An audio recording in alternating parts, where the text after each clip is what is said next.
Shalom à tous, Chag Sameach, Purim approche à grands pas, et Purim est appelé dans le Talmud Yomé Purim au pluriel, parce qu'en fait il y a 3 jours de fête autour de Purim, le jour du jeûne, le 13 Adar, le 14 Adar Purim lui-même, et le 15 Adar Shushan Purim, Purim pour les villes entourées de murailles, donc à Jérusalem pour celles qui se trouvent à Yerushalayim, en fait Purim le 15 Adar et pas le 14. Et le thème central de ce dont je voulais vous parler aujourd'hui, c'est pas nécessairement lié au halachot de Purim ou à l'étude d'un texte autour de la Megillah que vous connaissez sûrement, mais plutôt de se pencher sur la signification de Purim. La première idée de la fête de Purim, et c'est la conclusion que Rambam au XIIe siècle, Maïmonide, tire, qu'il y a dans la fête de Purim une notion essentielle, générale, pour le judaïsme, à tel point que cette fête de Purim est demeurée éternelle et demeurera éternelle. Le Maïmonide, Rambam, cite cette notion dans le Mishneh Torah. Le Mishneh Torah, c'est la répétition de la loi, que Rambam il a classifié toutes les lois qui étaient mentionnées de manière diffuse dans la Gemara, et il en a fait une œuvre gigantesque, et parce que dans cette œuvre, dans ce Mishneh Torah, ce livre contient toutes les conclusions de ce qui est permis, autorisé, les coutumes, etc., dans un style clair, limpide, précis. Et c'est aussi classé par thème. Et il dit lui-même dans l'introduction de ce travail que si on a la Torah écrite d'un côté et le Mishneh Torah de l'autre, on n'a plus besoin d'ouvrir un autre livre pour connaître l'intégralité de la loi orale. Il est donc dit dans le chapitre 2 des lois de la Megillah de Maïmonide, tous les livres des prophètes et des hagiographes, c'est-à-dire tout le Tanakh, le Nar, sont amenés à disparaître à l'époque de Mashiach, à l'exception de la Megillah d'Esther, qui demeurera et restera valable comme les 5 livres de la Torah et comme les lois de la Torah orale qui ne seront jamais supprimées. Et même si le souvenir des malheurs disparaîtra, comme il est dit, les premiers malheurs seront oubliés et disparaîtront de ma vue, les jours de Purim ne disparaîtront pas, ainsi qu'il est dit, et ces jours de Purim ne disparaîtront jamais du milieu des Juifs et leur souvenir ne disparaîtra jamais de leur descendance. Là, j'ai cité Rambam. Seule fête éternelle Purim, pourquoi? Qu'est-ce qu'elle a de si particulier? Quel est le message de la Megillah? Et dans une première partie de ce que je vais expliquer, on va examiner la pensée du Maharal de Prague, justement, qui dans son commentaire de la Megillah qui s'intitule Or Hadash, une nouvelle lumière, explique cette idée essentielle que le Rambam veut nous amener dans la fête de Purim. Et donc, c'est tout un programme de réflexion autour de cette fête, et Purim est donc bien plus qu'un jour de carnaval et de festin, et on va répondre à la question pourquoi cette fête est éternelle. D'abord, le Maharal de Prague, a vécu au XVIe siècle à Prague. Il a conçu toute son œuvre autour des fêtes. Et il pense, et c'est un chidouche à cette époque, c'est innovant à cette époque, que les fêtes juives ne sont pas juste des anniversaires, des dates à retenir, parce que c'est toujours une manière de rappeler l'alliance que le peuple juif a faite avec Dieu. Et cette alliance est rappelée lors des fêtes, et en particulier dans les fêtes de pèlerinage. Pessah, on rappelle la naissance de l'alliance, la naissance du peuple juif. Shavuot, le fait de donner une signification spirituelle à cette alliance, le don de la Torah qui est un contrat entre nous et Kadosh Baruch Hu. Sukkot, qui manifeste la Hashgacha pratique, la providence divine dans les années de pérégrination dans le désert, et plus tard dans ce qu'il appelle le désert des nations, à travers l'exil. Et pour le Maharal, donc, les fêtes véhiculent l'identité du peuple juif, l'identité du Ham Israël. Rosh Hashanah et Kippour sont des fêtes générales liées au renouvellement de l'année et à la manière dont le peuple envisage de se faire pardonner des fautes qu'on a commises pendant toute l'année écoulée.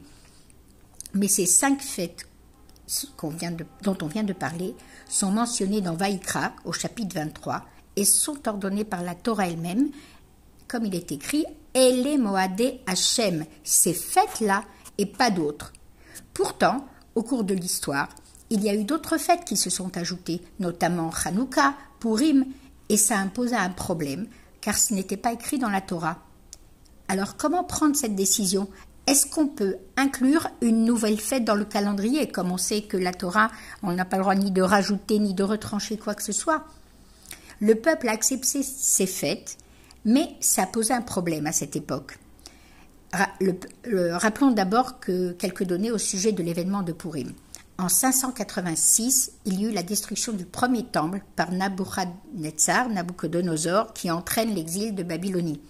En 538, Cyrus, le Perse, conquiert la Babylonie. Cyrus rédige un édit qui invite et autorise les Juifs à retourner à Yerushalayim et à reconstruire le temple. 42 000 Juifs seulement montent en Israël par vague d'aliyot, mais des millions restent en diaspora. La majorité des Juifs à l'époque de Pourim se trouvent donc dans l'Empire perse, dont la capitale est Suse, l'Iran actuel. Cette histoire se passe environ vers l'an -450. Achashvérosh, roi de Perse, a un premier ministre, Aman, qui a pour projet d'exterminer le peuple juif parce qu'il ne comprend pas son identité, son statut dans l'Empire, et ça le dérange.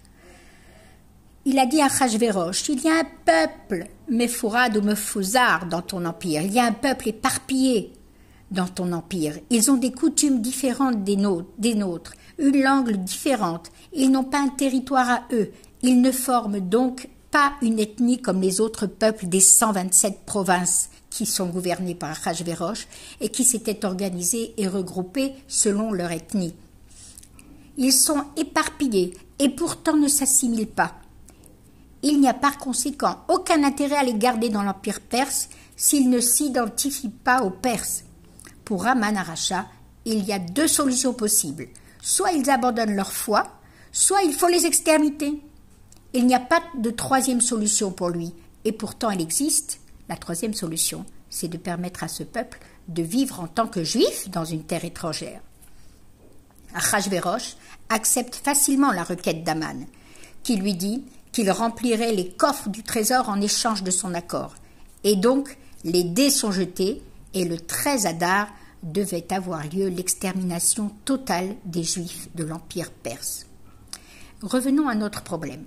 Il a fallu ajouter Pourim dans le calendrier, et ce n'était pas si évident d'après la Halacha. Il fallait justifier cet ajout. En quoi Pourim apporte une idée nouvelle dans l'alliance entre nous et Akadosh Baruch Hu?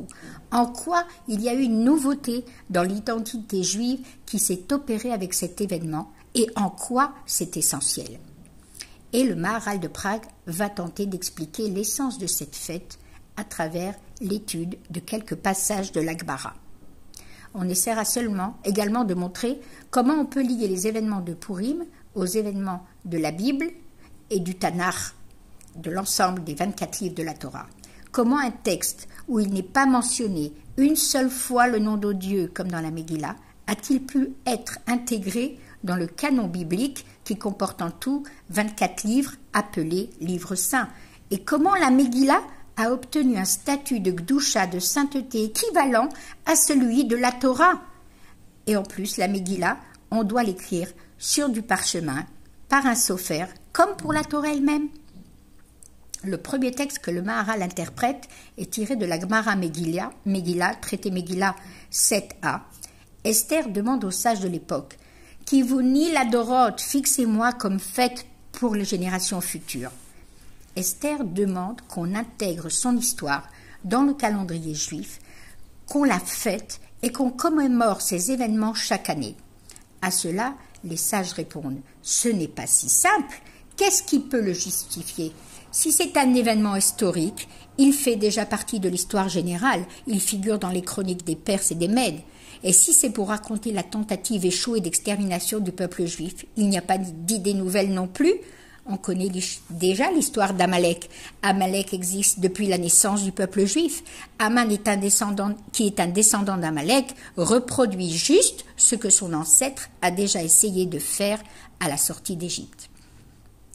Amalek est celui qui a voulu tuer les Juifs dès leur naissance, alors que tout le monde les craignait. Il a eu l'affront de tenter de les détruire, mais a bien sûr échoué. Esther répond aux sages. et explique que cet événement ne fait pas simplement partie de l'histoire, c'est un événement qui fait partie de l'histoire sainte de la Torah. Il faut l'inscrire dans le Tanakh et dans le calendrier, parce que même s'il n'y a pas eu de miracle apparent, même si cette histoire se passe en dehors d'Israël, alors que le reste des textes raconte l'histoire du peuple juif en terre d'Israël, cette histoire est essentielle parce que c'est la preuve d'une nouvelle forme de manifestation de Dieu dans le monde. Ces concours de circonstances que Esther soit choisie parmi des centaines de femmes, que Mordechai soit présent pour entendre le décret de Bigtan et Teresh, que le roi fait une insomnie et tombe sur la page de ce récit qu'il a sauvé le roi, etc. Ces faits qui ont mené à la délivrance ne peuvent être le fruit du hasard. Et si les Juifs ont survécu et vaincu les soldats perses, si la situation s'est complètement renversée, qu'Aman fut pendu sur la potence qu'il avait préparée pour Mordechai, tout cela tient du miracle. De plus, si le peuple juif survit même en exil, loin de sa terre, sans Beth Amikdash, sans prophète, qu'il continue à former un peuple et qu'il ne disparaît pas, c'est aussi la preuve que la providence divine continue de s'exercer à l'égard d'Israël. Fin de la première partie. Purim Sameach.